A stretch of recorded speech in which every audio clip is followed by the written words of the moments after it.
A security accord signed between the Solomon Islands and China back in April is raising fresh alarm over Beijing's growing influence, with Australia claiming the deal has the potential to undermine regional stability. For more on this, I have Adam Hancock live on the line. Adam, welcome.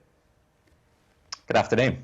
Right, now Australia has been a traditional ally of the Solomon Islands, and it has made no secret about its concerns with regard to the security pact between China and the Pacific Island country. Let's begin with a few words on these concerns, Adam.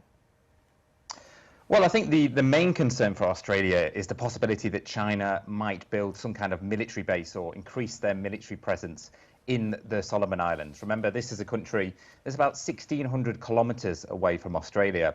And given the worsening tensions at the moment between Australia and China, Australia are very concerned about China, being so close with a potential military base.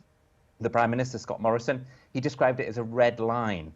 He said if China were to build a base there, and that gives an indication of the worries and the concerns here. Now, if you take a look at the draft that was leaked of this security pact between the Solomon Islands and China, it shows quite clearly that there's the possibility that China could deploy some kind of naval or strategic units to the Solomon Islands, even armed personnel or police to kind of quash any social unrest in Solomon. So there's definitely reasons for concern. And also, this is the part of the world where Australia has had a very good relationship with the Pacific Island nations for a long time. Things have been fairly settled. Suddenly China is coming in, and that's going to rock the boat a little bit. It's going to disrupt things a little bit, and it's going to increase the risk for not only Australia but also New Zealand as well, and their other allies in the region. So overall, it's a part of the world that Australia feels like they've had some kind of control over almost, and a really strong relationship with. And suddenly China has kind of come out of nowhere, signed this deal, and there's possibility of them increasing their presence in the region. Right, Adam. Now, like you said, this particular concern is shared by Australia, the U.S., and of course their allies. The security pact, they believe, may allow China, like you mentioned, a strategic military foothold in the South Pacific. But how are pundits over there in Australia weighing the prospect of this particular scenario?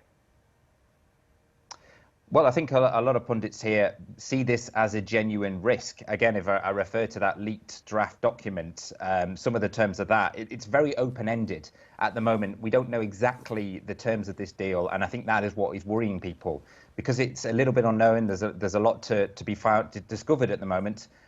People are concerned of what it might entail. On the flip side of the coin, some people are saying we should take it for face value and listen to what the Solomon Islands is telling us. They are saying there's not going to be a base. They're saying this is purely for an internal security arrangement. And there is lots of internal security needed in the Solomon Islands. We've seen a lot of unrest there, some protests, some rioting. It was only back in November when Australia had to send some personnel over to deal with some recent unrest. And both sides at the moment, China and Solomon Islands, they've denied that there's anything more to this and that they're trying to build a base or anything. But I think overall, most people do have a lot of concern about it. We know for a while now China has been signing some economic deals with Pacific Island nations, and they've certainly been eyeing up that part of the world. And I think people are looking upon this a little bit wary at the moment. Right. Adam, Prime Minister Manasseh Segavare of the Solomon Islands has taken issue with the word backyard used by Australian Home Affairs Minister Karen Andrews in referring to the islands. Now, speaking within your capacity as a journalist, do you see this particular word as a harmless metaphor, something more? I would probably look at it more towards being a bit of a harmless metaphor. It's probably a little bit of a throwaway comment. Language in Australia can from time to time be quite casual, even within Australian politics, and effectively referring to something as being in your backyard is basically just referring it to something being quite close by. I don't think it's meant in too much of a derogatory manner, although clearly it has caused a lot of upset in the Solomon Islands. The Prime Minister, as you mentioned, he went on a bit of a tirade about it in Parliament the other day, saying a backyard is somewhere where you put your rubbish. We should be treated with more respect. We're an independent nation. We have a vote at the United Nations. We should be treated equally. And also, it's all part of a wider kind of feel that Australia has started to take their eye off the ball a bit when it comes to Solomon and the other Pacific nations. They reduced some federal aid. There was a lot of upset that Australia didn't send more senior ministers to the Solomon Islands when word of this security pact with China first came about. There's been a lot of criticism from the opposition Labour Party here about the way the government has handled this.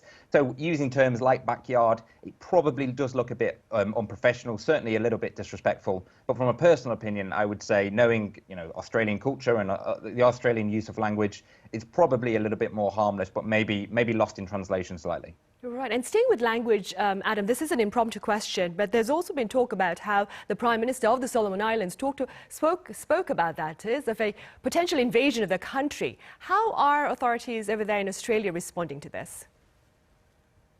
Yes, that came out the other day, and Scott Morrison actually released a statement or gave a press conference off the back of that. And I think he was trying to just slightly calm things down. I mean, it was Scott Morrison, after all, who first of all came out with this comment of a Chinese base in Solomon would be crossing a red line.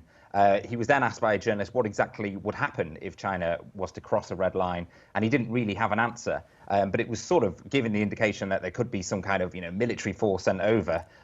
No suggestion at all that that's going to happen.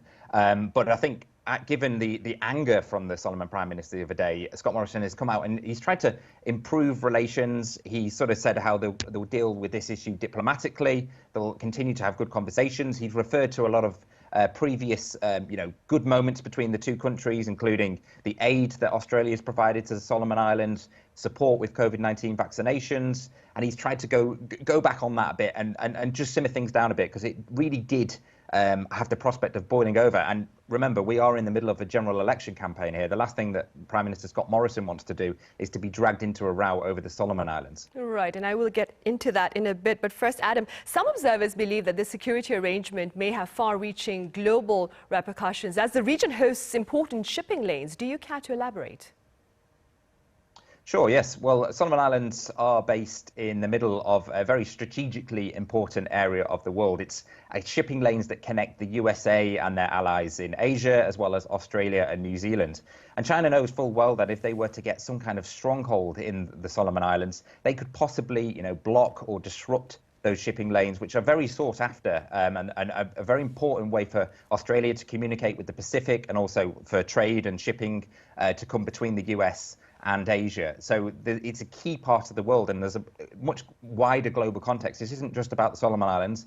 It's about China's possibility of taking more control in this part of the world, and yet again, in another part of the world, gaining more of a firmer grip and a firmer base. And that is something that's causing a lot of concern. It could also cause isolation for Australia as well. If China is to gain some control over these waters, then again, it kind of isolates Australia a little bit further and causes a bit more angst. I mean, these shipping routes, they've long been sought after. You go back as far as World War II, when Japan were trying to get control of the Solomon Islands, so they could get control of these shipping lanes. So this is nothing new. This part of the world has seen a lot of things like this in the past.